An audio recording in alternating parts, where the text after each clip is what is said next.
age, master's by education, housewife, married for last 4 years. First and consensuous marriage of both partners. She is nulliparous. Last menstrual period on 5th of May 2021. Resident of Yunus Colony, half hour distance from the Index Hospital, where she is admitted and presented to the emergency 3 days back with heavy menstrual bleeding and shortness of breath. My patient is having the complaints of mass in subfertility from last 4 years, heavy menstrual bleeding and mass in abdomen from last 2 years, and shortness of breath and easy fatigability from last 1 week. Patient and her husband are living together since first year of their marriage and having the regular coital activity of 2 to 3 per week with no any coital difficulties present. Her husband age is 40 years. He is having normal body mass index according to my patient, and he is a factory worker having no any habits of smoking or no any drug addiction or the intake of antipsychotic or the antidepressant medication. However, he is hypertensive and taking some medication for the hypertension from last 3 years, and there is no history of trauma or the surgery of head region, spinal cord, spinal region, or any private area or the inguinal or the scrotal region. Patient's husband is also not having any complaints of urethral discharge, recurrent urinary tract infections, any erectile or the ejaculatory dysfunction, and her husband's semen analysis has never been carried out. However, husband has the history of pulmonary tuberculosis 1 year back, for which he is treated for 9 months, and now he is symptom free. Patient is having regular menstrual cycle of 4 by 30, and at her age of menarche is 14 years. Previously, her cycle was regular and was having a normal flow, and she used to soak 2 to 3 pads per day. But now, from last 2 years, the frequency, duration, and the amount of the cycle becomes changed. Now she used to bleed for 10 days in every 30 days and used to soak 8 to 10 pads per day, which are fully soaked pads, and she used to bleed in the form of clots, and flooding and the soiling of the undergarments is also present. However, there is no history of any pain during menstruation, pain during coitus, intermenstrual or the postcoital bleeding, but she has been experiencing mass in abdomen from last 1 year. It was also gradual in onset, initially occupies her lower abdomen, but now involving whole of the abdominal cavity. It is, however, it is not associated with any amenorrheic spells. No history of foul-smelling vaginal discharge, pelvic instrumentation, dye handling, pelvic surgeries. Personal history of the tuberculosis, but the contact of the tuberculosis is present in the form, her husband is having the tuberculosis in the previous year. But no any history of any urinary difficulties, frequency, urgency, or the any bowel difficulties in the form of constipation, parectal bleeding, hemorrhoids, pedal edema, varicosities over the legs, indigestion, along with epigastric burning, excessive nausea, and vomiting. Patient is not having any history of weight loss, no history of loss of appetite, and no any family history of uterine, ovarian, colorectal, or the breast malignancies. Patient is giving history of easy fatigability and lethargy from last 2 months, which has become increased in the intensity from last 1 week, so that she becomes short of breath on climbing the 2 to 3 flights of the stairs. But it is not associated with any shortness of breath at lying down and shortness of breath during the sleep. Her diet is deficient and mostly comprises of vegetables and deficient in the meat and the poultry and eggs. And there is no any family history of blood bleeding disorder present. However, patient is presented first time in the tertiary care. Previously, she has been treated for the same problem in some nearby clinic, where she was diagnosed to have some mass in the abdomen, but was started for some medication in the form of hormonal tablets taken 2 times 6 months back for 21 days, but no relief from that medication, and no history of any ovulation induction, no history of any tubal patency test done before, and she is presented 3 days back in the emergency with a heavy menstrual bleeding. Now here her complete evaluation was carried out. She is having found to have low hemoglobin and was transfused to have 2 pints of the Paxil volume without any late or the immediate reaction, and it was properly screened and of immediate relative. And she is also been given some injectable in the form of some expensive injection, the name of which is not known to her, and the further plan of management is not being discussed with her.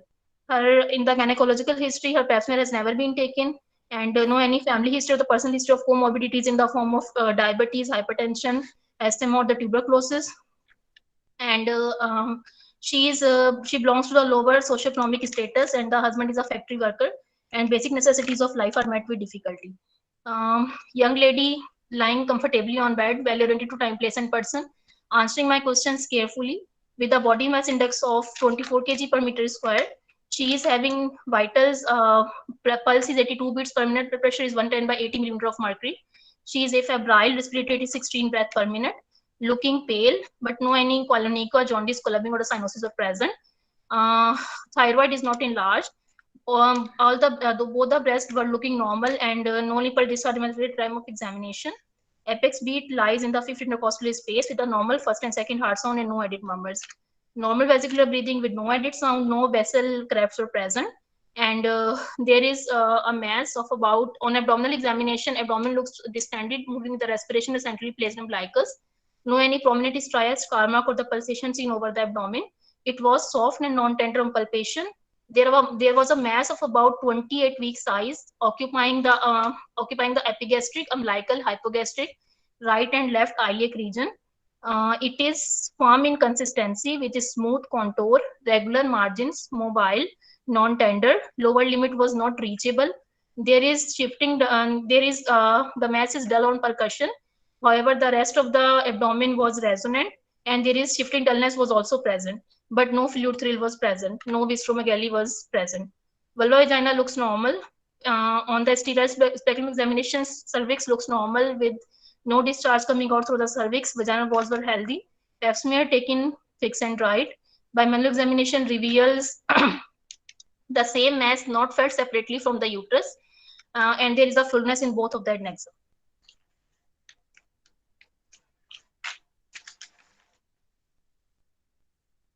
Ma'am आवाज नहीं आ रही, आपका mute है. हाँ sorry, मैंने कहा अच्छा good, not bad, अच्छा था, प्रेजेंटेशन वाज गुड, बड़ा आराम से कर रहे थे. यू स्टार्टेड एट 11:03 एक्चुअली, अब हो गए हैं कितने बने? मैम मैं इसलिए फास्ट हो गई, मेरा लगा देर हो जाएगी, बहुत सारे पॉइंट्स थे जो बताने थे. बिल्कुल हो गए. ठीक है, you covered it in time which is good, लेकिन वही बात है, नहीं भी कर सकते थे, बेल भी बच सकती थी. और कई दफा होता है कि चलो बेल के बाद समरी तो बर्दाश्त हो जाती है, लेकिन अगर आपका एग्जामिनेशन का कुछ रह गया और बेल बच जाए तो बस फिर वहां बात खत्म हो जाती है. नेवर एवर थिंक, ये हर क्लास में मैं सबसे पहले कहती हूँ, अपनी टाइम मैनेजमेंट की बहुत प्रैक्टिस करें. बिकॉज अगर टाइम वहाँ बेल बच जाएगी तो वो बेल बच जाएगी. एग्जामिनर आपके साथ कोई लीनियंसी वहां, बिकॉज ये कोई आप कोई बच्चे तो हो नहीं, क्यों लीनियंसी, किस चीज की लीनियंसी? वो लीनियंसी नहीं करेंगे कि आप को वो अलाउ कर दें कि आप बोलो आगे. तो जब आपकी वहां बेल बच जाएगी तो वहां से टेंशन स्टार्ट हो जाती है. एग्जामिनेशन आप बोल नहीं सके होते हो, आपकी वहां से प्रॉब्लम शुरू होती है, और फिर जब आपकी टेंशन स्टार्ट होती है तो आप सेंसेस लूज करना शुरू कर देते हो, और फिर बहुत सारे आम से सवालों के जवाब भी नहीं मिल रहे होते. So you need to be very vigilant about your time management. आपका ठीक था लेकिन थोड़ा बॉर्डर लाइन हो गया, बट इट्स ओके. उसलिए इसलिए हो गया क्योंकि जहाँ पे फास्ट होने की जरूरत थी वहां बहुत ही स्लो थे जब स्टार्ट कर रहे थे उसकी हिस्ट्री को. अच्छा, it was all very good, but आपने प्रेजेंट अच्छा किया, लेकिन वही बात जैसे कि सब कहते हैं, सर भी कहते हैं कि आपने अपनी तैयारी जो है ना वो 70% के हिसाब से करनी है. आपने 60, ये 60% वाला था, ठीक है, बट अगेन 60 से 59 भी तो हो सकता है. बट अगर आप 70% की तैयारी करोगे तो वो तो फिर पास ही पास है ना इंशाल्लाह. तो जो अब ये सब फर्टिलिटी की आपने हिस्ट्री बताई है, इसका एक सीक्वेंस है वो सारा, because obviously patient is here, आपने ये सारी चीजें साथ लेके चलनी है, 3-4 चीजें जो उसके साथ अटैच है, तो आप उसको उसी सीक्वेंस, अब अगर आप ऑब्वियसली क्रोनोलॉजिकल ऑर्डर में आपने अगर शुरू किया, आपने ठीक स्टार्ट किया तो पहले, but as a whole you then missed those points. लेकिन अगर वो आप शुरू में ही खत्म कर देते, जो कि हर इनफर्टिलिटी वाले मरीज में आपने करने ही है, तो वो फिर ना रहते. इनफर्टिलिटी वाले पेशेंट के अंदर अगर आप एक पैटर्न बना लो अपनी हिस्ट्री का, तो बहुत बेहतर हो जाएगा. वो पैटर्न क्या हो सकता है? You start off case first marriage है, second marriage है, first marriage of the couple, ठीक है, they're living together or not living together, या if they're living together तो they're living together for how many days या for how many years or whatever, or not living together तो कब कब उनका वो आता है हस्बैंड, या कब क्या होता है. then coital history, coital history is very very important. आपने मेंशन ही नहीं की ना थ्रू आउट, ये शुरू में ही मेंशन करना है, क्योंकि एट टाइम्स होता है कि मेंशन आपने की है पूरी मैंने. हिस्ट्री, बट इसका एक सीक्वेंस अगर फॉलो करो तो एग्जामिनर भी करेगा. मैं आपको बताती हूँ, आपको मेरी बात के एंड पे समझ आ जाएगा. क्वार्टल फ्रीक्वेंसी, कोई प्रॉब्लम, वो सारा कुछ. उसके बाद आपने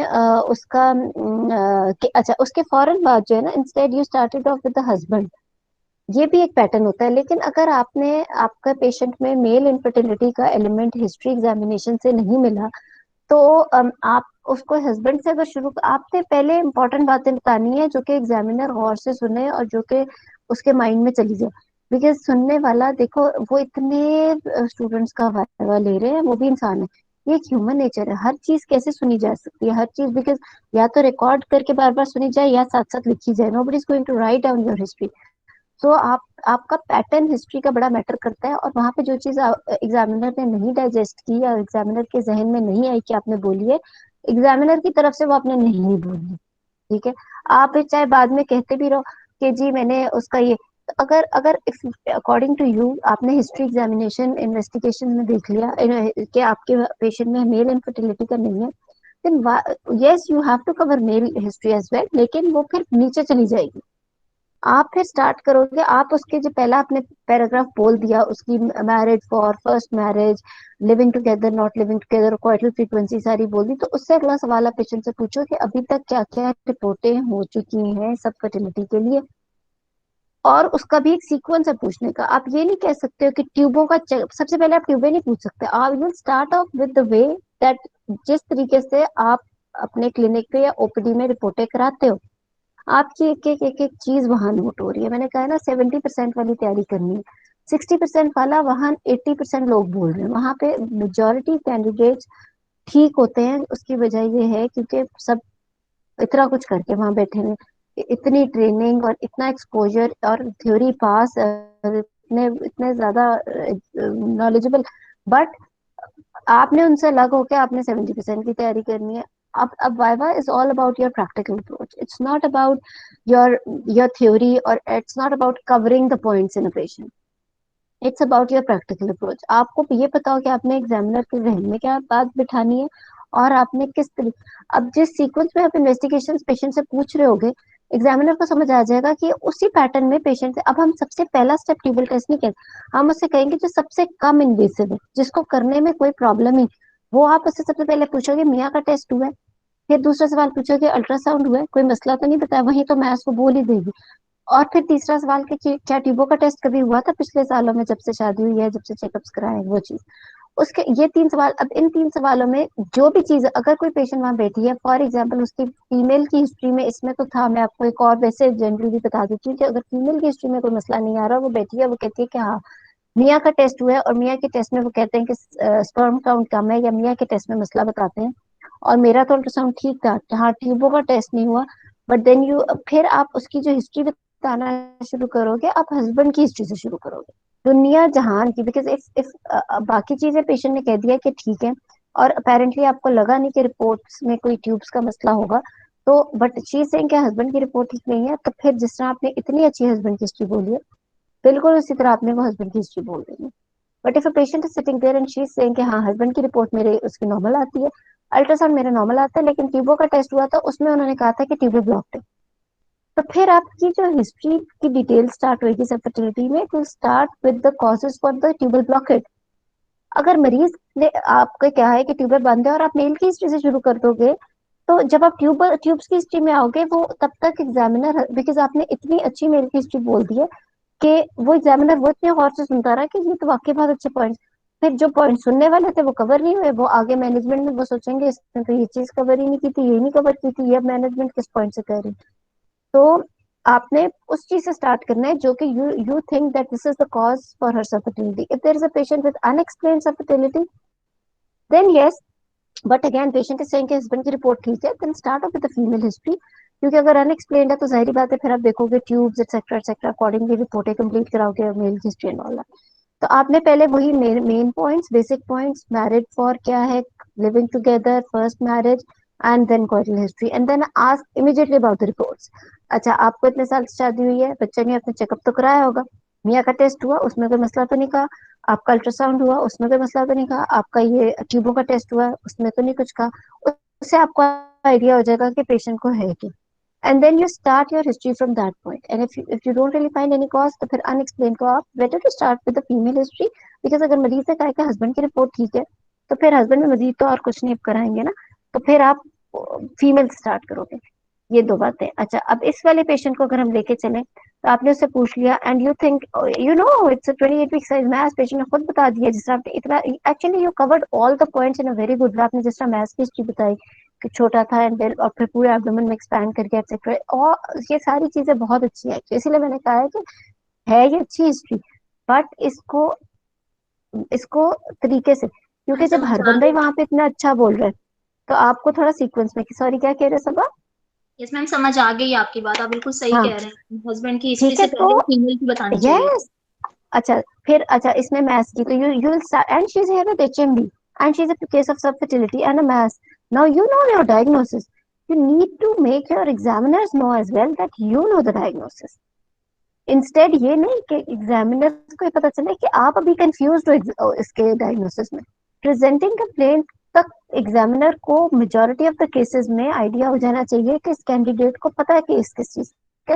ये हमारी फील्ड की एक मजे की बात है एक्चुअली। हम मेडिसिन या किसी और फील्ड को बिलोंग नहीं करते जिसमें एंड तक डीडी या डायग्नोसिस ही मुश्किल हो जाए। हमारा डायग्नोसिस आसान है बनाना। तो we can know from even from history, HMB fertility है, H excuse me HMB है। अच्छा तो आप उसका इसकी हिस्ट्री ज़ाहिर है मिनारकी से शुरू करके फिर एचएमबी को you did it very well, आपने वो पॉइंट्स बड़े अच्छे कवर किए। आपने क्लर्क्स का बताया, ये सारी चीजें बहुत इंपॉर्टेंट है। देन उसके बाद अच्छा अब यहाँ पर एचएमबी के साथ ही आपने मैथ्स को भी उसी तरह कवर कर देना है जैसे आपने किया, और एचएमबी के साथ ही उसकी बेशक आप सब शॉर्टनेस ऑफ ब्रेथ को भी रिलेट करके बता सकते हो, बट अगर आप एंड पे बताना चाहते हो जैसे आपने किया वो भी ठीक है, तो उसको एक अलग एंटिटी लेके आपने उसका डीडी और वो सारा कुछ कवर किया।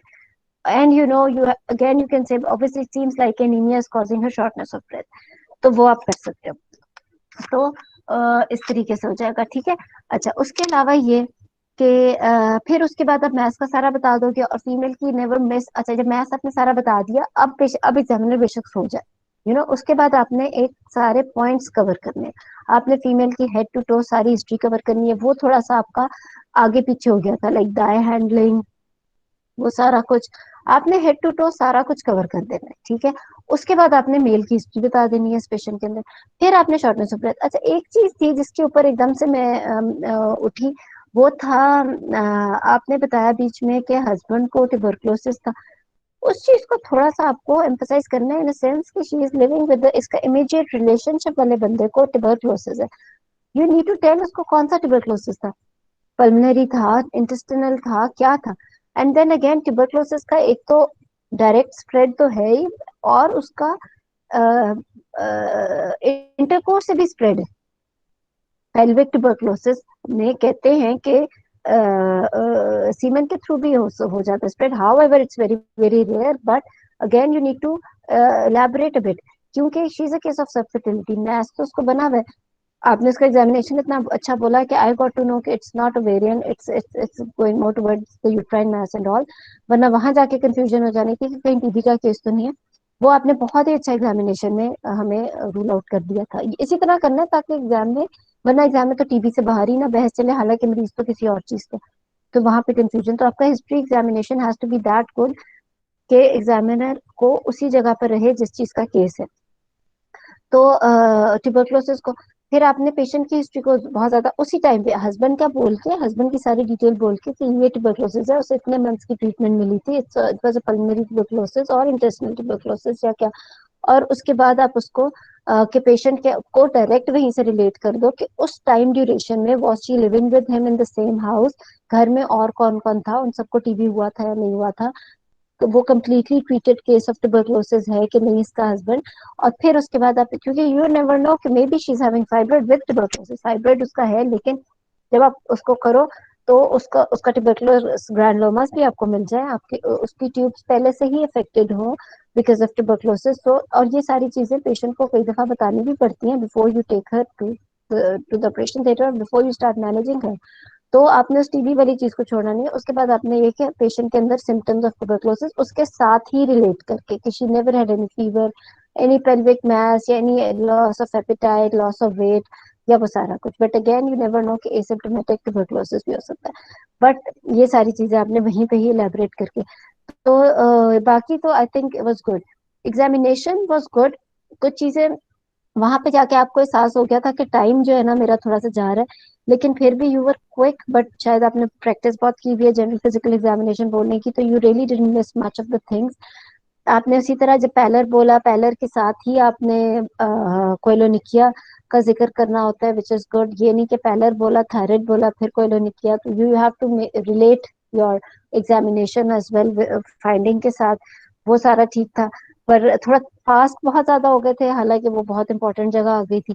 तो वही यहाँ पर आहिस्ता आहिस्ता फास्ट, वहां जहाँ इतनी सिग्निफिकेंस नहीं है, जहाँ सिग्निफिकेंस है वहां स्लो। इस तरीके से बहुत जरूरी है चलना। उसके बाद आपने वही जनरल फिजिकल में तेजी तेजी में, you forgot to tell us about oedema, pedal oedema, sacral oedema, वो भूल गए बताना।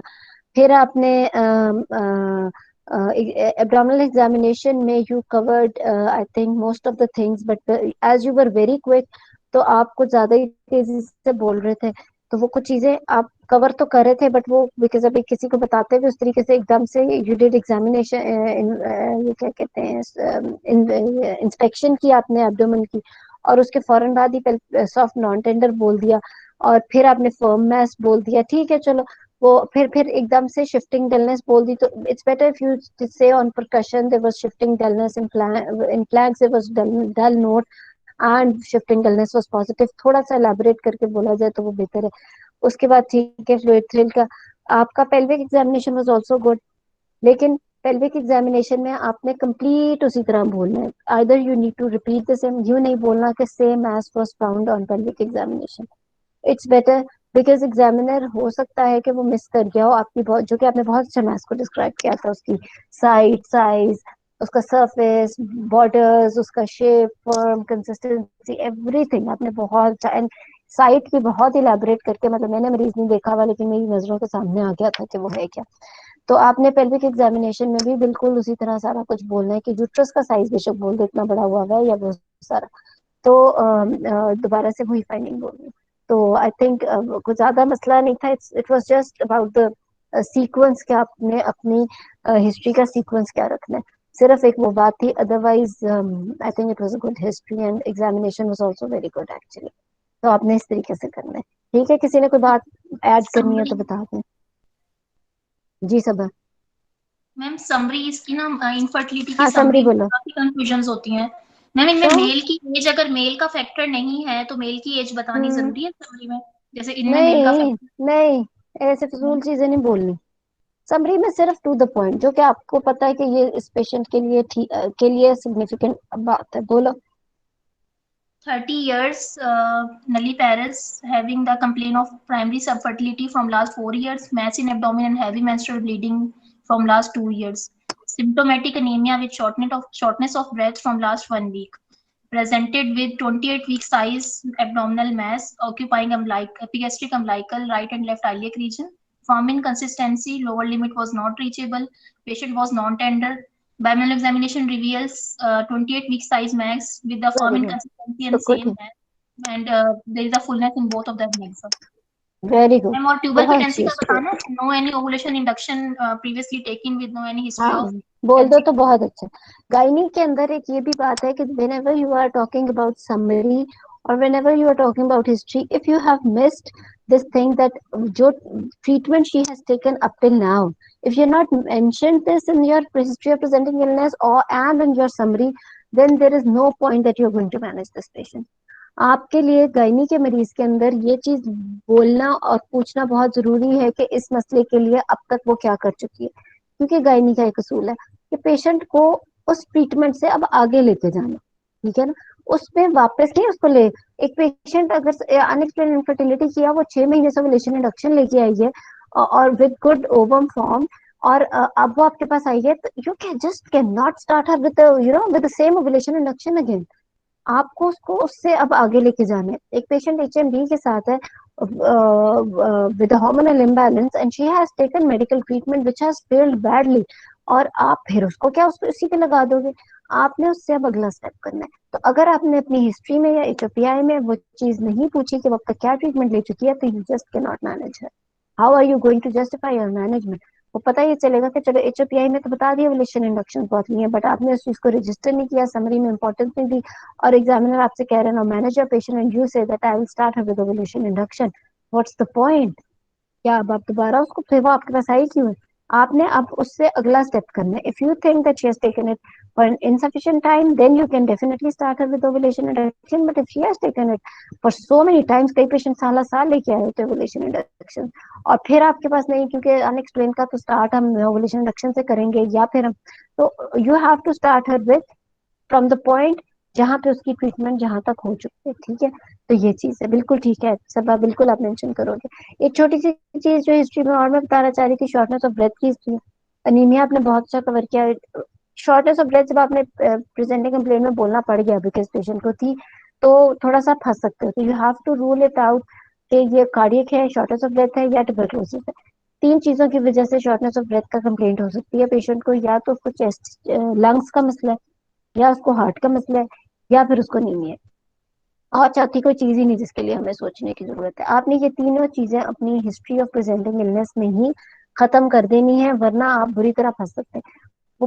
वो एग्जामिनर का इसके मियाँ को तो टीबी थी, ये शॉर्टनेस ऑफ ब्रेथ के साथ है, अब हम किधर जाएं? ठीक है ना. और फिर हालांकि उसको तो नीमी है, आपकी सारी वो खत्म, सारी आपका केस जो है ना गलत तरफ जा रहा है. आपने गलत डायरेक्शन में केस नहीं जाना चाहिए, वो फिर गलत चीज है. उसके बाद कार्डियक सभा का शॉर्टनेस ऑफ ब्रेथ की हिस्ट्री वेंट गुड. सेकेंडली इसने और भी स्पेसिफाई कर दिया ताकि एग्जामिनर कुछ उस तरफ वो, ये भी स्टाइल मुझे बुरा नहीं लगा, बिकॉज इसने बड़ा क्लियरली समरी में बोल दिया कि anaemia severely anaemic asymptomatic anaemia with shortness of breath. ठीक है ना. तो आपने गलत साइड से बचाना है अपना वायदा. तो आपने हिस्ट्री में कार्डियक से डिफरेंशिएट क्या करना है. You start off with shortness of breath कि कितने वो काम करने से उससे शॉर्टनेस ऑफ ब्रेथ होता है, और उसके साथ आप उसकी loss of concentration, early fatigability वो करोगे. palpitations उसके बाद आएंगी. And then you will mention that there is no orthopnoea, PND, sweating, chest pain, वो सारा कुछ. और चेस्ट सिम्टम्स है कफ, क्रॉनिक कफ नहीं है उसको, फीवर नहीं है, चेस्ट पेन नहीं है. ठीक है. और तो उन चीजों से आप उसके लंग्स को, बट अनीमिया के लिए फिर आप एलैबोरेट करोगे, क्योंकि इसको एचएमबी भी है. यहाँ पर आप एचएमबी दोबारा से रिमाइंड भी करा सकते हो एग्जामिनर को कि एक तो एचएमबी है, शॉर्टनेस ऑफ ब्रेथ है, ये उसको अनीमिया के सिम्टम्स है. उसके अलावा थोड़ी सी और चीजें भी रूल आउट करनी है. क्या पता है क्रॉनिक एनीमिया को, क्या पता थैलेसीमिया को. तो जल्दी जल्दी जो हम ऑप्स के पेशेंट में एनीमिया में बोलते हैं कि थैलेसीमिया को भी रूल आउट कर देना, कि फैमिली में कोई ब्लड ट्रांसफ्यूजन की हिस्ट्री नहीं है. उसके अलावा उसकी डाइट का जिक्र कर देना है, आयरन, ओरल आयरन टेबलेट्स का जिक्र कर देना है, ये सारी चीजें. और उसके अलावा वही वर्म इन्फेस्टेशन के सिम्टम्स, वो सारा कुछ एक क्विक लाइन में आपने वो भी मेंशन कर देना है, क्योंकि ऐसा ना हो कि आपको लगे कि ओरल आयरन तो मैं दे सकती हूँ इस पेशेंट में, बट पता ये बाद में चले कि इसको तो वर्म इन्फेस्टेशन वाली भी मसाइल थे, तो साथ साथ उस चीज को भी ट्रीट करना होता है. तो इस तरीके से. ठीक है, समरी बहुत अच्छी बोली है. चलो अब इन्वेस्टिगेशन कर लेते हैं. ठीक है, Okay, ma'am. चलो पूछो जल्दी से. Ma'am, I want to have the blood group with RH factor. B positive. Ma'am, I want to have the complete blood count with date, including hemoglobin in gram per deciliter. 8. Madam, I want to have the total leukocyte count and platelet in per cubic millimeter. Normal. Platelet भी normal है. Ma'am, red blood cells indices, including mean corpuscular volume, mean corpuscular चलो hemoglobin. Iron deficiency वाले हैं. Microcytic hypochromic. Ma'am, peripheral blood smear picture if available for the typing of anemia. अच्छा, ID आपने किया हुआ है. Microscopic hypochromic. Okay, ma'am. Ma'am, the random blood sugar of my patient if available. 92. 92. Okay. Ma'am, I want to have the serum progesterone, day 21 serum progesterone available for the ovulation. Not available. Ma'am, husband semen analysis report for the count of the sperms, mobility and mortality. चलो वो भी देखी, वो normal था. Normal. Okay. Ma'am, आपने progesterone भी normal कहा है मुझे. मैंने कहा not available. Not available. Okay. Madam, I want to have the pelvic abdominal pelvic ultrasound for the status of liver, kidneys, bladder, ureter, with the comment on the uterus, size of the uterus, site, size, number, and the type of the fibroids, and any adnexal pathology. चलो we will discuss. Okay. Ma'am, I want to have the renal function test of my patient for blood urea and serum creatinine. Normal है. Then I want to the chest X-ray PA view for the presence of any pleural effusion or the pulmonary edema or consolidation. Not available. ECG report with date for heart rate and rhythm. चलो वो आपको दिखा दी। Ma'am, any cardiac evaluation done from the cardiologist, the report of which is available. Not yet. Okay. Ma'am, any tubal patency test done before in the form of hysterosalpingography or diagnostic laparoscopy or hystero? Not Record. Available.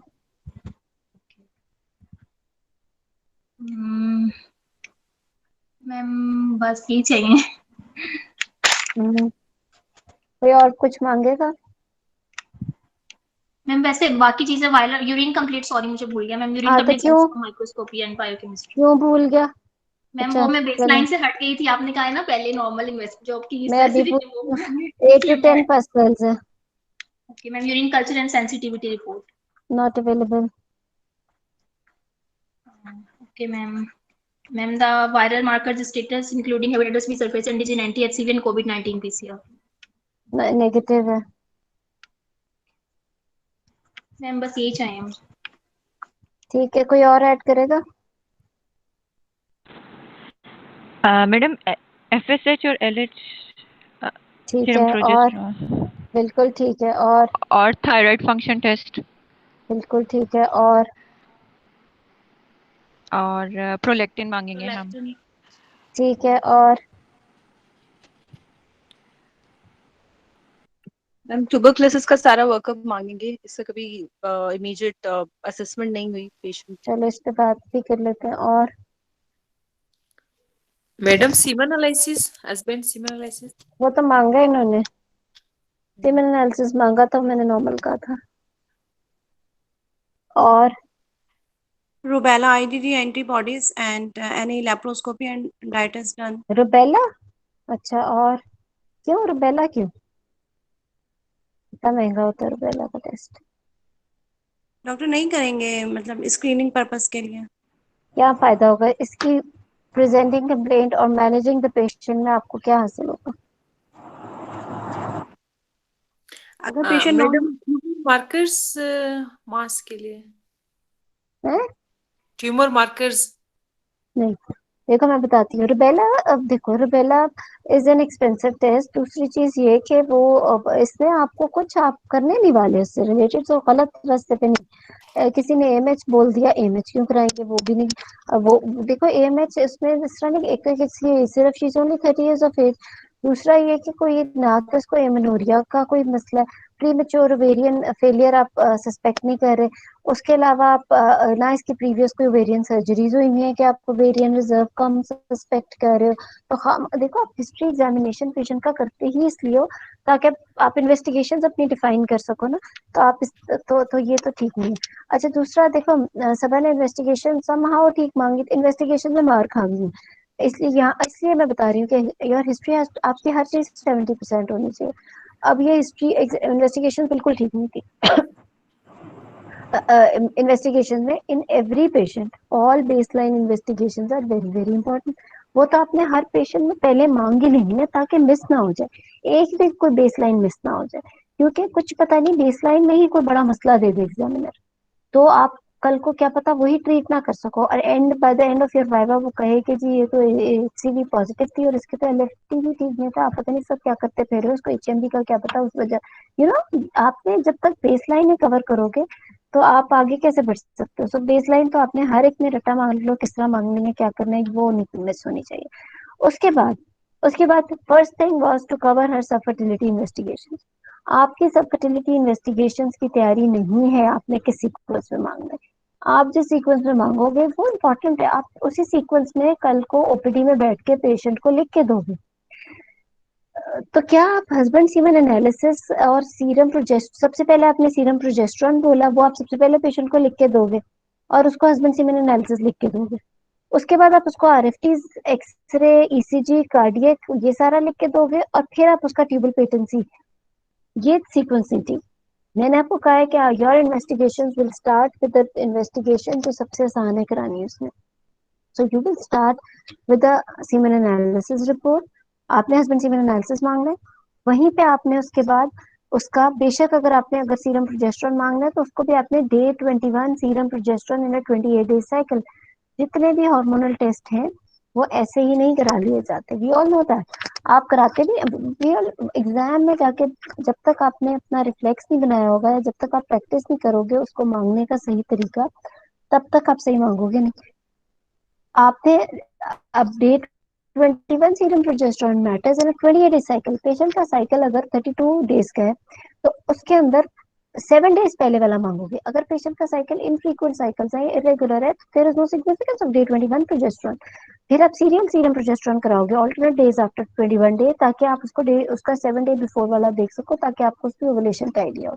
वरना any day 21 progesterone in a non 28 day cycle has got no significance।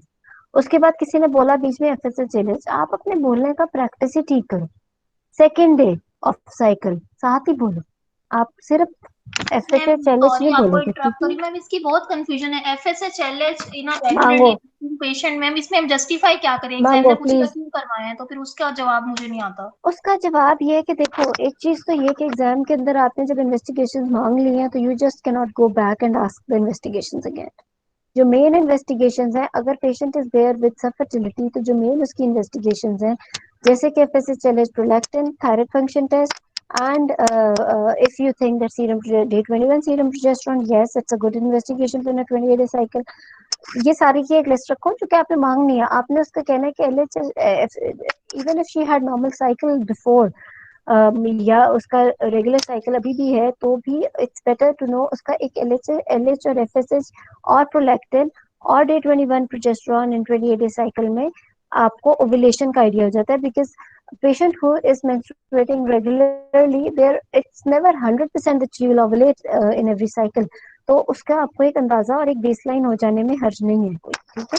और दूसरी चीज ये कि फिर तो आपने हर एक में ये मांग लेना, ठीक है, क्योंकि आप मिस नहीं कर सकते।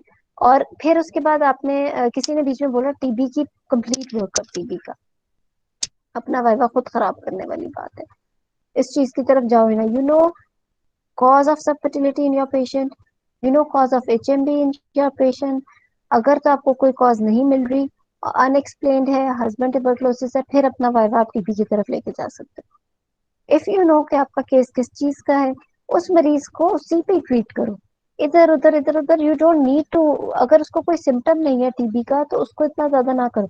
अगर ज्यादा से ज्यादा ही करना है तो complete workup of tuberculosis normal, आपने चेस्ट एक्सरे करा लिया वही काफी था, ठीक है? वरना ट्यूबरकुलोसिस के लिए फिर वो लंबे चौड़े टेस्ट है, लेकिन इवन अगर वो पॉजिटिव आ रहा है या क्या आ रहा है, तो HMB is not because of tuberculosis, it's very very rare, we know what's the cause of HMB in her. फिर उसके बाद एक्सरे ठीक था, ECG तक तो ठीक थी बात। अब कार्डियक की कॉल आपने चलो ECG चेक कराने के लिए शायद मांग ली, वो और चीज है। इसके अंदर ये भी आई डोंट नो, बस ECG तक ठीक है। अगर तो आपको वाकई लग रहा है कि आपका मरीज कार्डियक है, जो कि आपने एग्जामिनेशन में S1 S2 नॉर्मल साउंड बोल दिए, और आपने अपनी हिस्ट्री और सारी चीजों में बोल दिया कि उसको शॉर्टनेस ऑफ ब्रेथ है बिकॉज ऑफ एनीमिया, तो फिर बहुत ज्यादा we never involve cardiologist in every such patient, do we know, we don't really. हम हर एक में इस तरह नहीं करते। वी नो कि she is having shortness of breath because of anaemia, तो वी ट्रीट हर एनीमिया। हम उसके लिए कार्डियोलॉजिस्ट, तो वो आप देख लो। बट चलो आप जस्टिफाई कर दो कि भाई ECG रीड करने के लिए कार्डियोलॉजिस्ट को बुला लूंगी, बट नॉट कॉज। तो हमें पता है, आपने बड़ी अच्छी मुझे हिस्ट्री में बता दिया था। तो ये सारी चीजें, देन अल्ट्रासाउंड। और किसी ने बोल दिया ट्यूमर और चीज मार्कर्स मैं क्यों? इंटरप्ट कर रही हूँ, सॉरी। TSH जब इतना एविडेंट कॉज मिला है 28 वीक्स का इसका फाइब्रॉइड, तो फिर भी TSH हाँ, और प्रोलैक्टिन इन TSH हम HMB bleeding patient, heavy menstrual bleeding में प्रोलैक्टिन मांग लो। प्रोलैक्टिन देखो, मैम ये हम जो प्रोलैक्टिन और ये LH FSH मांग रहे हैं, ये चीजें हम मांग रहे हैं जब उसका साइकिल ठीक था, इन अ सेकेंड डे साइकिल, ठीक है ना? और जाहिर है पिछले 4 सालों से सबफर्टिलिटी है, तो उसने कोई वर्कअप तो कराया होगा ना, वो उस कॉज को रूल आउट करने के लिए। Thyroid function test, it's better to get it done in a subfertility patient. और then she is having HMB, we know the cause, but then she is having some fertility as well, so it's better to get her baseline thyroid function test done as well, ma'am, ठीक जी है ना? समझ आ गया। तो वो आप एक हमने करा किसी लो। चीज को भी छोड़ना और नहीं, हर चीज को हमने अपने साथ लेके चलना। सब फर्टिलिटी में हर चीज मीन्स जो सारी लिस्ट मैंने बताई है वो, ठीक है ना? तो वो आपने करना है। अच्छा, उसके अलावा आपने जो है अल्ट्रासाउंड, अल्ट्रासाउंड अच्छा मांगा है। Yes, you need an abdominal ultrasound because such a huge mass. और उसकी सारी, एंड देन आपने एग्जामिनेशन पे बड़ा ही सिग्निफिकेंट हमें फ्लूइड दे दिया था, तो उसके लिए वो मांगना नहीं भूलना कि any fluid in the abdominal cavity, और I think your ultrasound was fine.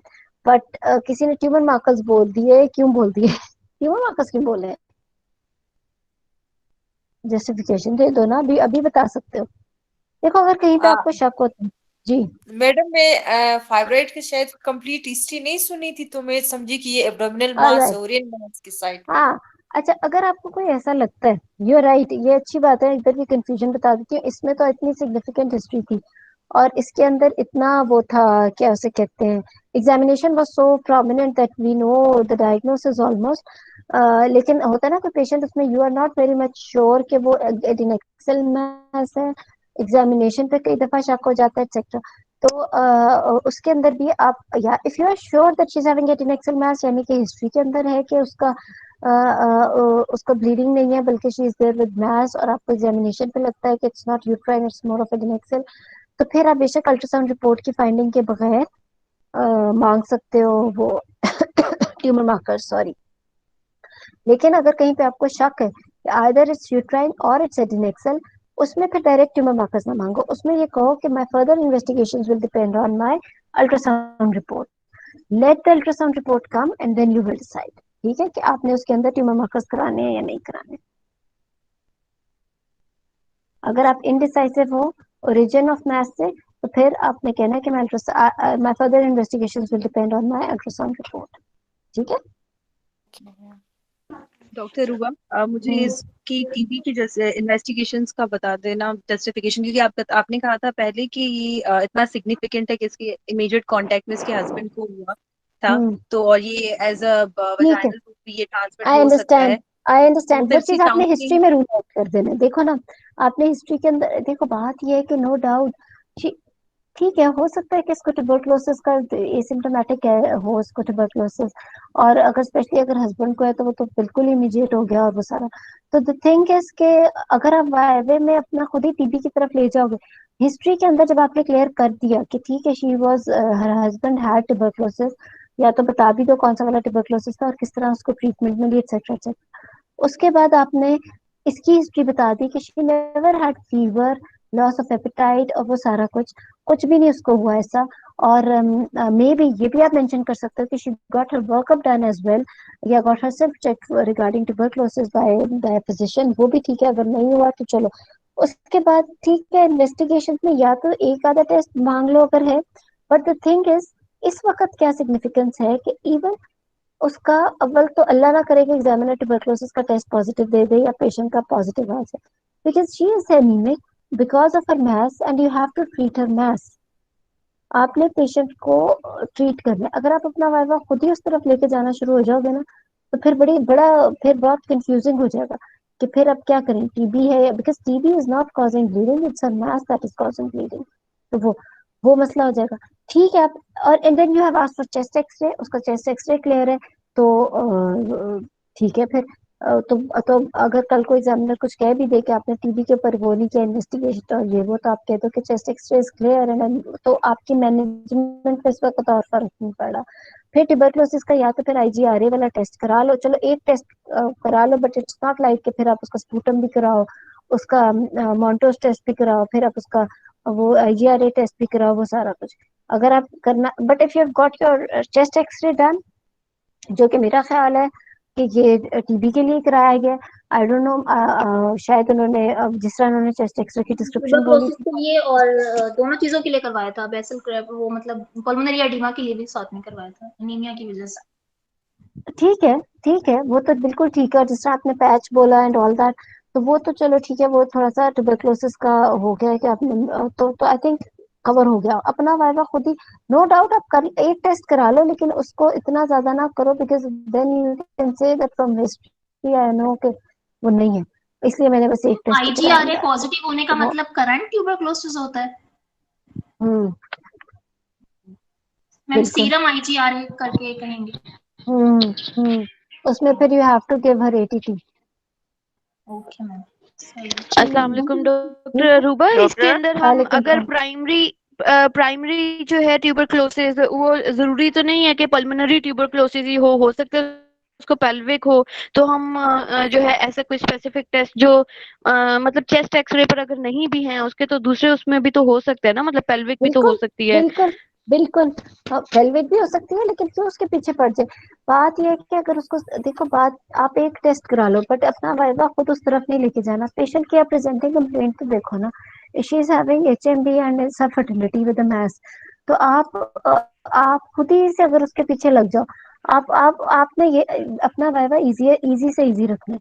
ठीक है, एक टेस्ट मांग लो, IGRE टेस्ट, उससे ज्यादा कुछ ना मांगो।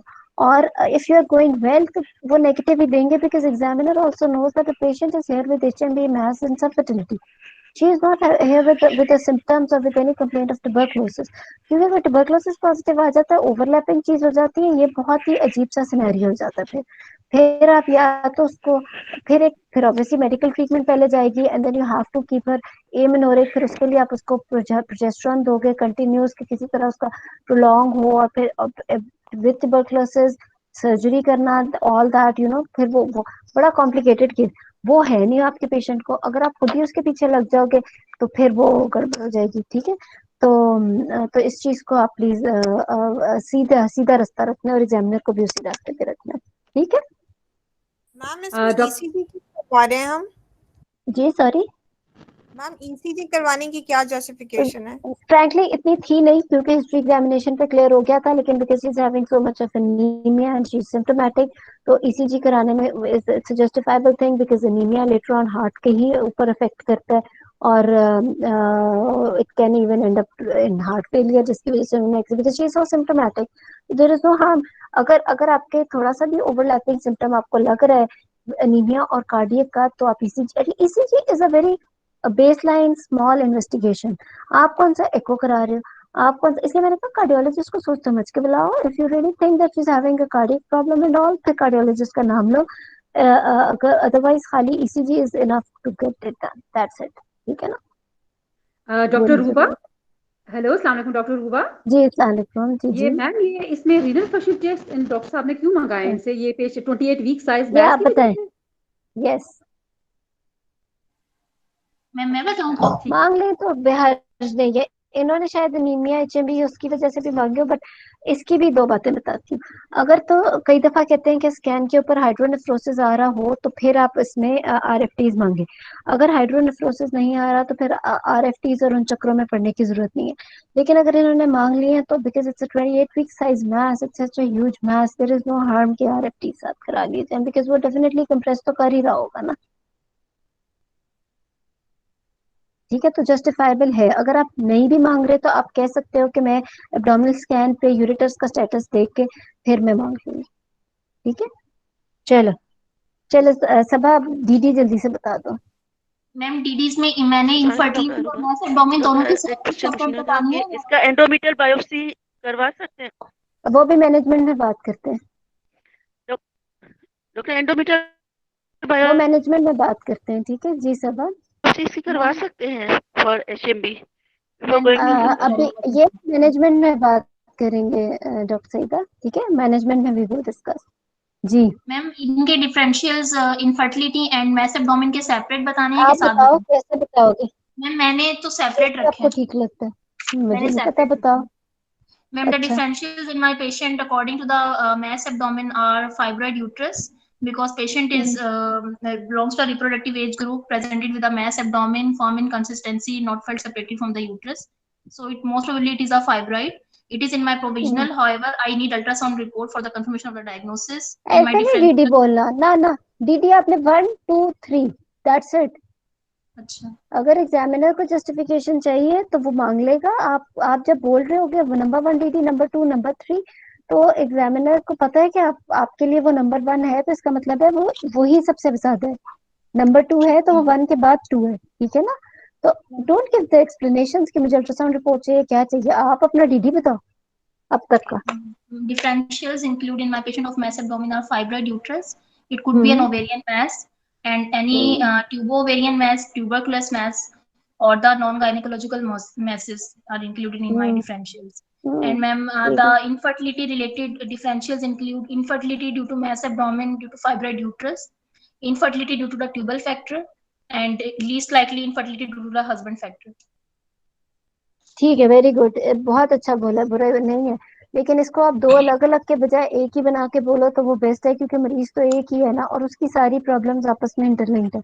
तो आप यूं ही बोलो कि mass abdomen which is probably fibroid uterus, number one diagnosis, and this is causing subfertility. Number two, this may also be causing tubal blockage, ठीक है ना। उसके बाद and this is causing HMP। यह आपका हो गया number one diagnosis. Number two three जो जो आपने बोले वो ठीक है। सही है मैम, ये ठीक है। मैं ठीक है, कंफ्यूज कोई थी। और कुछ डायग्नोसिस में ऐड करना चाहता है तो कर दे जल्दी से, फिर हम मैनेजमेंट कर लेते हैं। Pregnancy. Very good, very good Huma. मैं शुरू से वेट करी थी कि कोई किसी तरह इसका नाम ले ले और ये हम तो किसी तरह उसका वो करा ले, बीटा HCG। मैंने एंड पे बोलना था क्लास के, बीटा HCG मांगना है इन्वेस्टिगेशंस में, ठीक है ना। मैम यूपीटी या बीटा ना, एचसीजी? बस बीटा HCG। यूपीटी नेगेटिव आ जाएगा तो क्या हम मान जाएंगे? नहीं, बीटा HCG, ठीक है। हमने वो चीज करानी है जो कि हम उससे अब आगे चले ना, कंफर्म्ड हो। अच्छा ठीक है, अब मैनेजमेंट कर लेते हैं। किधर है? हाँ सबा, बताएं।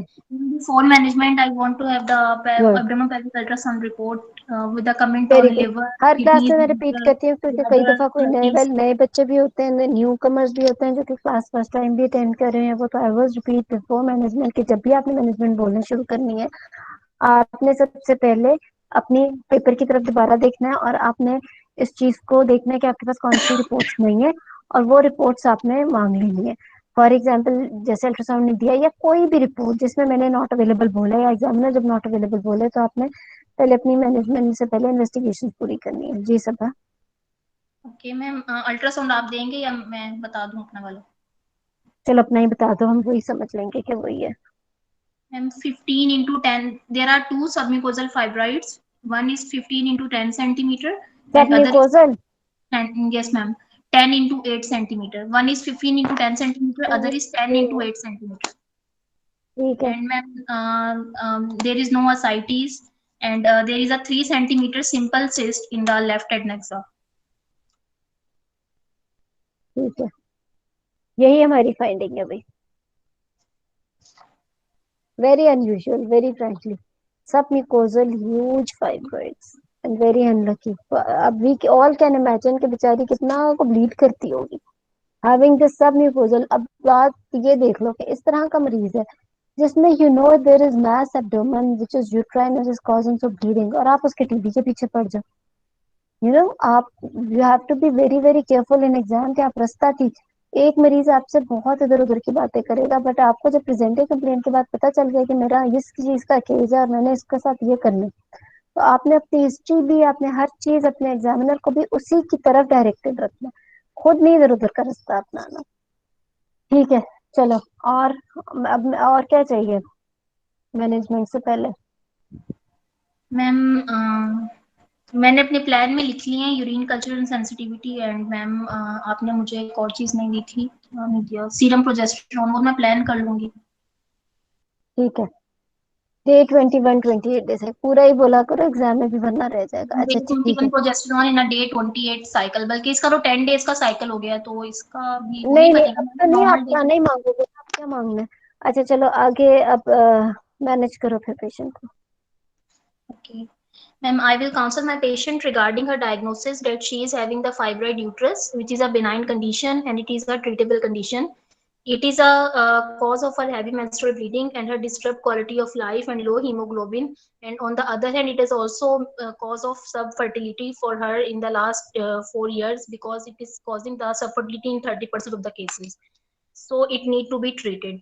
I will, as my patient is nulliparous and is having the fertility desired, so my aim of management is to optimize her hemoglobin status, along with to involve the multidisciplinary team involving me as a gynecologist, along with the anesthetist and urologist and blood bank, and if the need of the surgeon is there, then I would also keep the surgeon on board.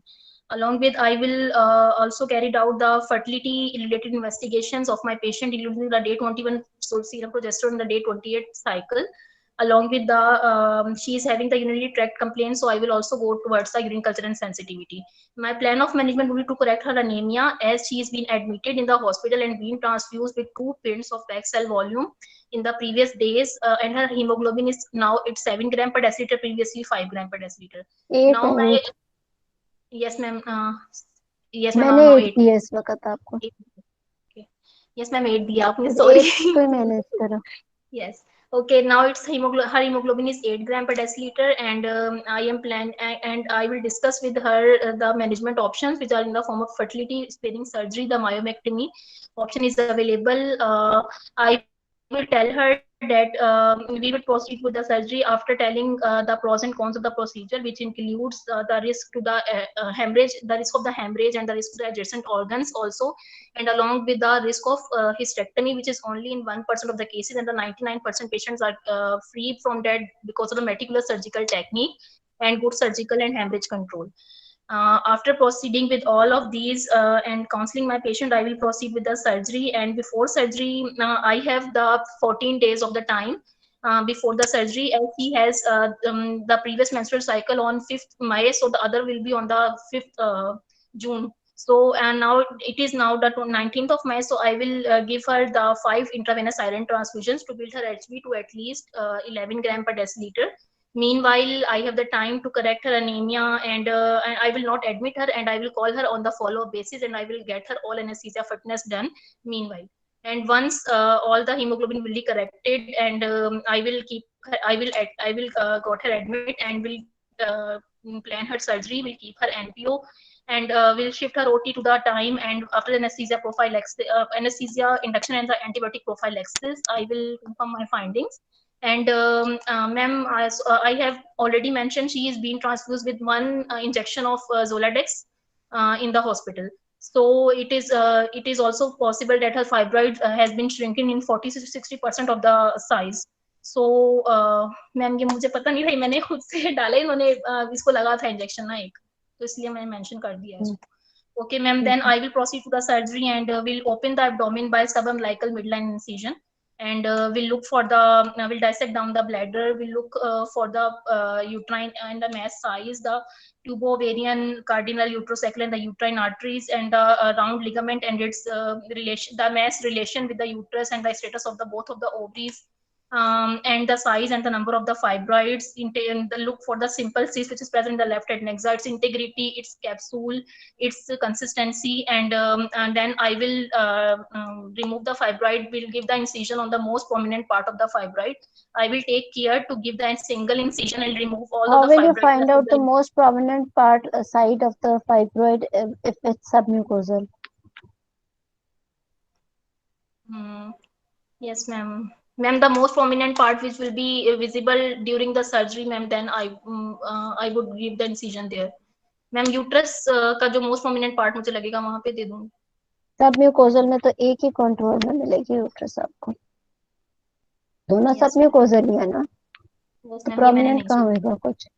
Ji ma'am, ये मुझे नहीं आता. ठीक है, you are doing very well, बहुत अच्छा बोल रहे हो. आगे भी बात कर लेते हैं, यहाँ तक पहले जल्दी से थोड़ा थोड़ा बता दूं. It is very good. कुछ एक तो बीच में ब्लंडर भी हो गए. जब आप मल्टी डिसिप्लिनरी टीम में जा रहे थे तो अल्लाह जाने क्यों आपने यूरोलॉजिस्ट को इन्वॉल्व कर लिया, आपने सर्जन को आप प्राइवेट साइड पे अगर करो ना ये सर्जरी, और आप सर्जन को लाके इन्वॉल्व या कॉल कर लो, या आप यूरोलॉजिस्ट को कॉल किया, तो patient is like going to pay how much to everybody.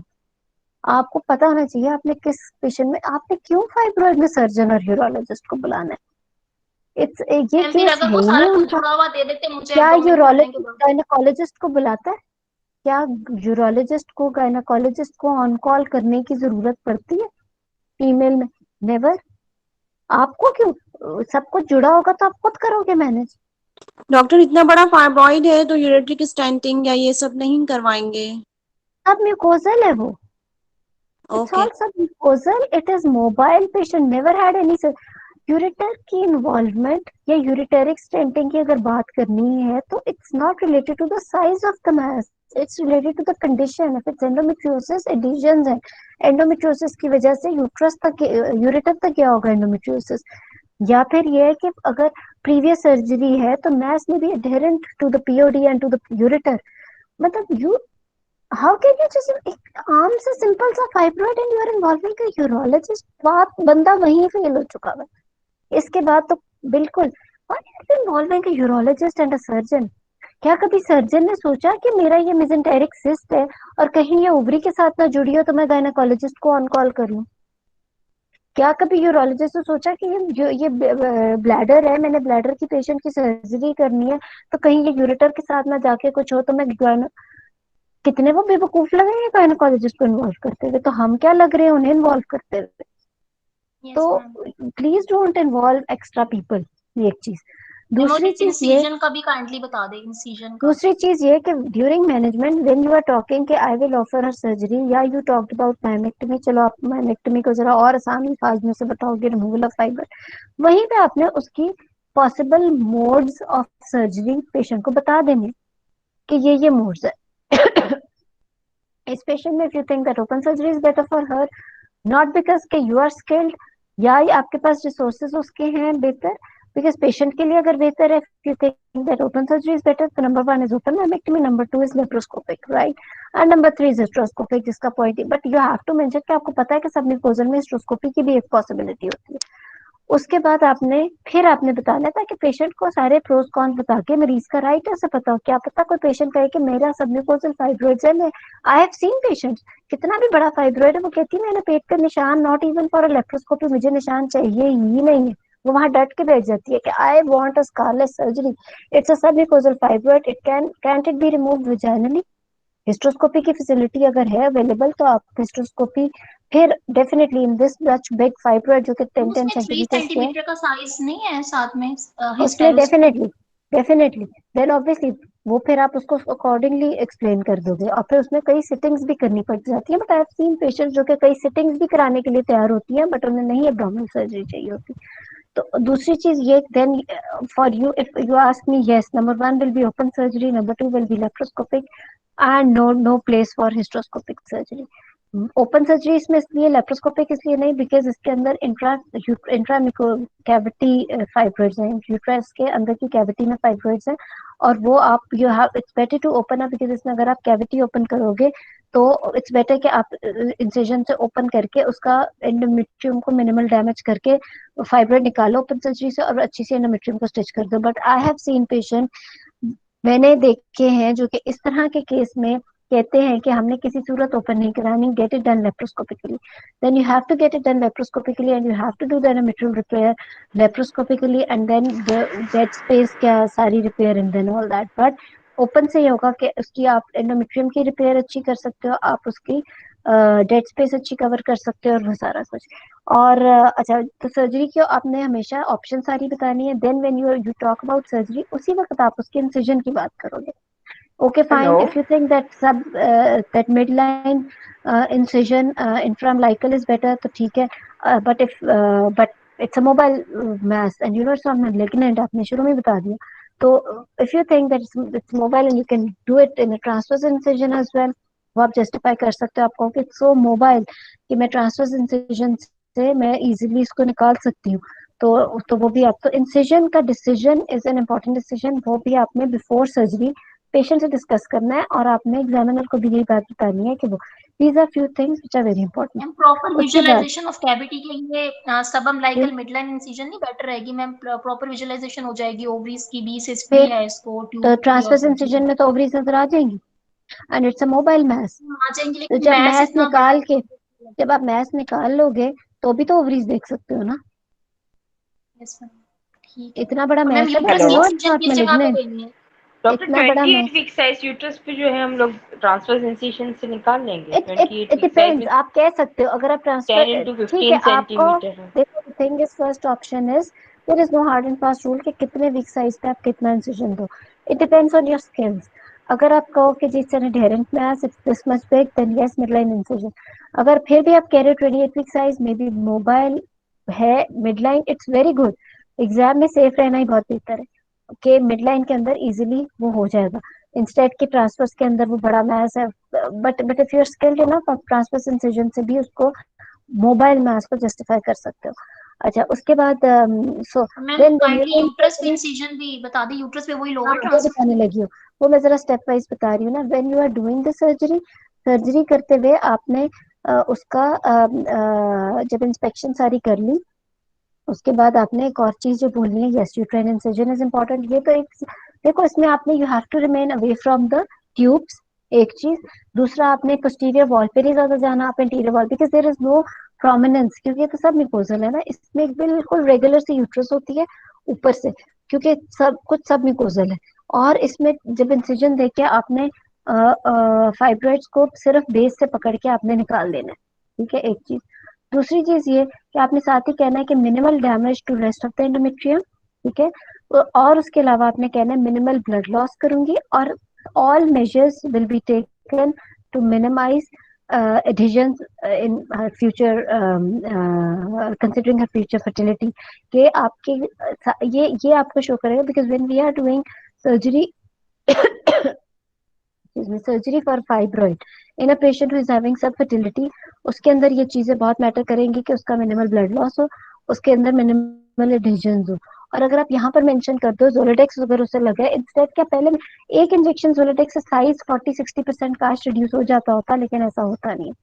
6 months के बाद जाके कहीं 60% तक रिड्यूस हो जाता है, but it recurs immediately, because जैसे जोलोडेक्स बंद हो, तो it's not an ultimate treatment for fibroid. दूसरी चीज ये कि how will you reduce your blood loss, इस पे डिस्कशन होती है। फॉर प्रिकॉशंस और measures to be taken to reduce her blood loss, they actually begin pre-operatively, और pre-operatively का मतलब मैं इसलिए जरा क्विक भी हो गई बिकॉज क्लास का भी खत्म होने का टाइम हो रहा है, वरना सारे सवाल मैंने सब से करने थे। प्री ऑपरेटिवली का मतलब ये है कि अगर आप उसका ब्लड लॉस कम करना चाहते हो, तो फिर आप उसको कम से कम 3 जोलोडेक्स के इंजेक्शन देते हो और फिर सर्जरी प्लान करते हो। लेकिन उसका नुकसान क्या हो जाता है कि उसके अंदर आपको plane of cleavage of fibroid नहीं मिलता easily, and intraoperatively it is different, it is difficult to differentiate between a fibroid and a sarcoma if patient has taken Zoladex injections before. However, there is a significant reduction in blood loss अगर उसको Zoladex मिला। अगर Zoladex नहीं देना pre operatively because उसका नुकसान भी तो है, तो उसके बाद आप उसको फिर इंट्राऑपरेटिवली बहुत अच्छी चीज है इंट्रामायोमेट्रियल वेजोप्रेसिन का इंजेक्शन, उससे significant reduction of blood loss 20 units in 20 units 200 ml normal saline, then 4 to 6 units आप एक सर्जरी में यूज कर सकते हो, सिग्निफिकेंट ब्लड लॉस रिडक्शन हो जाती है इसके अंदर।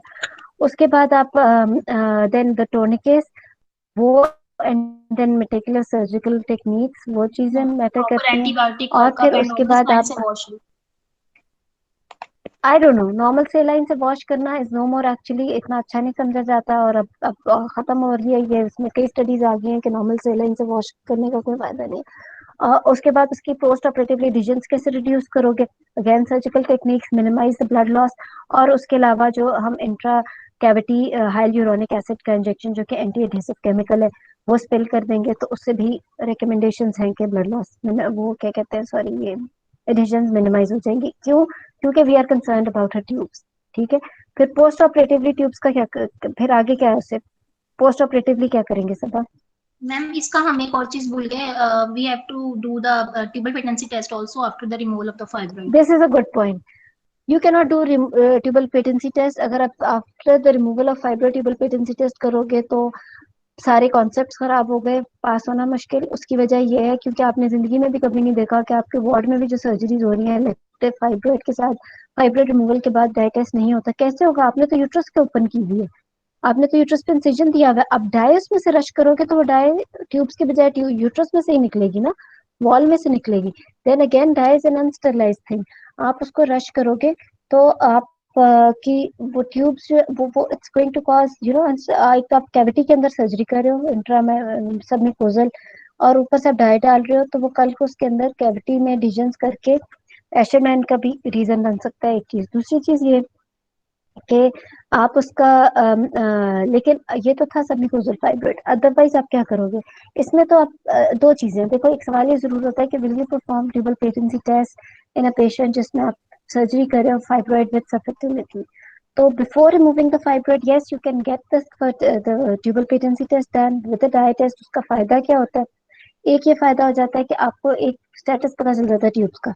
हाउएवर आप पोस्ट इंट्राऑपरेटिवली बाद में जाके उसकी ट्यूबे का टेस्ट करोगी, बेशक उसकी ट्यूबे इंट्राऑपरेटिवली ओपन हो बिफोर रिमूविंग द फाइब्रॉइड्स, तो लेकिन चलो एक स्टेटस पता चल जाता है। दूसरा ये कि अगर इसमें तो सबम्यूकोजल थे, कैविटी तो खुलनी ही खुलनी थी। अगर इंट्रामाइमेट्रियल हो और सबम्यूकोजल फॉर एग्जांपल नहीं है और उसके अंदर आप पहले before removing the fibroids dye test कर चुके हो, तो ड्यूरिंग सर्जरी अगर कैविटी ओपन हो तो because of the dye test you get to know that you have open up the cavity और फिर आप वो चीज मिस नहीं करते हो। तो इसके अलावा और कोई फायदा नहीं है।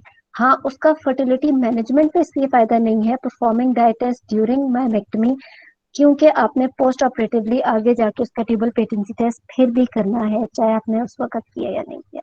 ठीक है, तो ये बहुत क्लियर होना चाहिए। पोस्ट ऑपरेटिवली आप 3 मंथ्स के बाद जाके उसका HSG भी करा सकते हो, डायग्नोस्टिक लेप्रोस्कोपी भी कर सकते हो। एग्जाम में आपने ये कहना है कि मेरे पेशेंट की ट्यूब से ठीक है, तो I can start her with off considering her age या जो भी, उसका पॉपुलेशन रिडक्शन दो या उसको उसका आईसीयू फाइब्रॉइड डायरेक्ट रिमूव करने से एडवाइस पहले करते हो। ट्यूबल पेटेंसी कर लेना चाहिए था इंट्राऑपरेटिवली। इसके अंदर कर लो, लेकिन इसके अंदर फायदा इसलिए नहीं होना क्योंकि जिसमें 10 मंथ्स के सेंटीमीटर बाद के ही प्लान सबम्यूकोजल करें। फाइब्रॉइड्स पड़े हुए हैं, उसकी डाई किधर से आएगी? हाँ जी मैम, 3 मंथ्स के बाद। मैम और सर्जरी का टाइम सही है बिकॉज शी हैज हाँ, वो आपने बहुत अच्छा बोला सब। आई लाइक्ड इट बिकॉज वो शुक्र है रिकॉर्ड भी हो गया। वो यही है कि if a patient is there with anaemia, अगर तो आप इमीडिएट सर्जरी प्लान कर रहे हो यानी कि उसके पीरियड्स बहुत करीब हैं, तो it's better to transfuse blood and go ahead with the surgery, ताकि अगर पीरियड्स में दोबारा ब्लड लॉस हो गया तो आप गए फिर काम से, फिर क्या फायदा हुआ एनीमिया ट्रीट करने का। बट अगर वो टाइम है आपके पास एंड यू नो कि वो पीरियड्स में ही हैवी ब्लीड करेगी, तो before her next period it's better to get her and you have adequate time, तो आप उसका कवर कर सकते हो। बट ड्यूरिंग सर्जरी भी ब्लड अरेंज रखोगे। मैम मैडम मुझे ये बात समझ नहीं नहीं आई। छेड़ेंगे ना मैम, वो फॉलियो क्या सिंपल को क्या समझ नहीं आया? मैम मैडम मुझे ये सिस्ट बात आईसीयू को तो नहीं छेड़ेंगे ना, सिस्ट को रहने देंगे ना, उसको तो हाँ, कुछ नहीं करना, वो सिस्ट की नहीं रिजॉल्व हो बात जाए। करनी, नॉर्मल है हमारे लिए, फॉरगेट अबाउट दिस। जी अस्मा, मैडम मुझे ये बात नहीं समझ में आई आपकी कि after removal of the fibroid dye test डालने से क्या मसला होगा मैम कैविटी में? आपने देखो क्या कहा? आपने यूट्रस के ऊपर से फाइब्रॉइड निकालने हैं, आइदर इसमें तो खैर कैविटी ओपन हुई भी है और फाइब्रॉइड निकल आए हैं, उसके बाद चाहे स्टिच किया या नहीं किया, आपने नीचे से वजाइना से सर्विक्स से डाइट गुजारी देखने के लिए कि ट्यूब्स खुली हैं या नहीं। यूट्रस के ऊपर स्टिचेस लगे हुए हैं, ये यूट्रस की ओपन हुई भी है वॉल, तो डाइट ट्यूब्स में से तो नहीं, उस वॉल में से आएगी। जी मैम, जी मैम। ठीक है ना? तो जब आपकी पहली स्कार्ड यूट्रस है उसके ऊपर आप कैसे डाई डाल सकते हो? वो तो आप और And मैम ट्रॉमा करोगे, वो और परफोरेट हो जाएगी। आफ्टर 3 मंथ्स हम राइट पहले मैम। एचएसजी करेंगे या डायरेक्ट पॉपुलेशन 3 इंडक्शन मंथ्स देंगे? के बाद HSG करेंगे। आज डॉक्टर बहुत प्रिया सारी इंपॉर्टेंट बातें डॉक्टर थी, एक एक काम क्वेश्चन करो था। आज से रिलेटेड। डॉक्टर रुबा एक क्वेश्चन था मेरा। आपने कहा कि फाइब्रॉइड निकालने के लिए हम बेस से पकड़ के निकालते हैं, इस मीन्स के लाइक हम जैसे पोलिप निकालते हैं इसी तरह निकालते हैं, इसलिए तो मैंने इसमें ये बात कही। इन्यूक्लिएट नहीं करेंगे यस, क्या? ये तो है ही सब इन्यूक्लिएट म्यूकोजल। नहीं करेंगे? देखो सब म्यूकोजल है, सब म्यूकोजल में आपने एग्जाम में यही कंसिडर करना है कि इट्स पॉलीपोइडल। अल्लाह ना करे कि ये सब म्यूकोजल इस तरह का है कि ये it's also in the myometrium और and more than 50% in the mucosa, but less than 50% in the myometrium. वो वाली आपने एग्जाम में सबसे आसान वाली टाइप रखनी है, आपने इसको पॉलीपोइडल फाइब्रॉइड ही रखना है कि आपने बस बेचता कि आपकी एंडोमेट्रियम मिनिमल डैमेज हो। एग्जाम में बेस्ट केस लेके चलना है। अगर तो वो if it's not a polypoidal fibroid then you will have to गोल बंद ऑब्वियसली, कर दे माइक सॉरी मैंने कर दिया म्यूट। अच्छा, तो then you will have to give incision on the endometrium and then enucleate it if it is ये जिसकी टाइप्स है 0 1 2 3 बनी। तो अगर तो ये वो फाइब्रोइड है which is more in the submucosa but less in the myometrium but in the less in the myometrium, तो फिर तो आप इसको आपको इंसिजन देख के इनिशिएट करना पड़ेगा, लेकिन उसमें एंडोमेट्रियल डैमेज होता है नंबर 1। नंबर 2 ये कि उसके अंदर वो होता है, गोल माइक एक तो एंडोमेट्रियल डैमेज होता है इसके अंदर, दूसरा उसके अंदर वो क्या से कहते हैं फिर एशरमैन और वो सारे मसले आ जाते हैं। तो एग्जाम में आसान से आसान केस रखना है। आपने खुद ही कहते रहना है कि एंडोमेट्रियल बायोप्सी इंट्रा रह गई, ऑपरेटिवली वो पॉलीपॉइडल इजी फाइब्रोइड था, मैं बेस से हटा दूंगी। जी सबा, मैम वो तो नहीं करनी ना, एंडोमेट्रियल बायोप्सी तो नहीं करनी ना? नहीं नहीं नहीं नहीं, 30 years old में you know the cause for bleeding, don't go for extra thing. Madam uterine incision का आपने नहीं बताया था मैम कि थैंक यू, आपने इतना कहाँ अच्छा क्लियर कर दिया। मैम मैम यूट्राइन के ऊपर इंसिजन कहाँ से देंगे सबमिट? मैडम अगर हम यूट्राइन कैविटी को ब्रीच स्टे अवे करते फ्रॉम द हैं ट्यूब्स बिकॉज इसमें तो रेगुलर डायरेक्ट कॉन्टूर है करेंगे कि नहीं और करेंगे? इसके अंदर वो तो है नहीं क्या से कहते हैं रेगुलर कॉन्टूर है और इसमें कोई प्रोमिनेंट किस्म का आपको मिल नहीं रहा फाइब्रॉइड, तो फिर आपने you'll stay away from the tubes और आप यूट्रस के interior we remain more towards anterior side, posterior पे हम कम से कम इंसिजन देते हैं क्योंकि वो एडिशन ज्यादा कॉज करता है। ठीक है, सॉरी आवाज करती अगर हम एक काम कैविटी करते हैं ब्रीच आप करते लोग अपनी हैं क्वेरीज कैविटी लिख लो, ब्रीच कर ये वन लास्ट क्वेश्चन ले लेते हैं, क्वेरीज लिख लो फिर हम अगली दफा इसकी क्वेरीज पहले सॉल्व कर लेंगे and then we will take a case as well. ठीक है, मैडम मेरे क्वेश्चन का please answer thank you ma'am. कीजिएगा। अगर कैविटी ब्रीच होती है तो उसके बाद हम डाई टेस्ट करेंगे?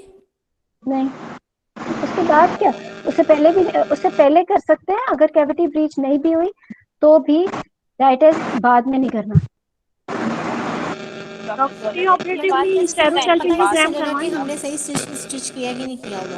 प्री ऑपरेटिवली HSG नहीं इसमें कराएंगे, हाउएवर हो सकता है पिछले 4 सालों में उसका HSG हुआ हो तो मांग लेंगे, लेकिन इस पेशेंट में प्री ऑपरेटिवली HSG नहीं कराना because you have got to treat the fibroid और फिर आप उसके बाद पोस्ट ऑपरेटिवली कराओगे before starting of intra her operative कैसे रिडक्शन कंफर्म एंटी करेंगे ट्रीटमेंट। कि हमने स्टिच लाइन सही स्टिच की हुई है?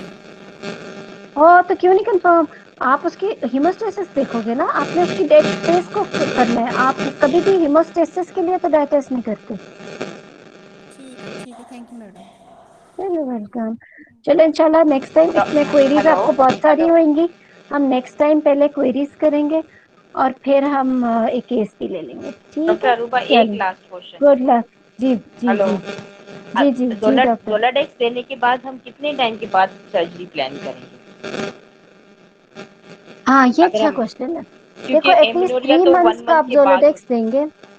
ठीक है, है। 11.25 जोलोडेक्स आप सेंटीमीटर। एटलीस्ट 3 मंथ्स का देके फिर आप सर्जरी प्लान करोगे, एक इंजेक्शन के बाद फायदा नहीं होता ब्लड लॉस कम करने का। नहीं, क्योंकि इंजेक्शन जो है वो 11.25 मिलीग्राम वाला जो आता है वो 3 मंथ्स ड्यूरेशन का होता है।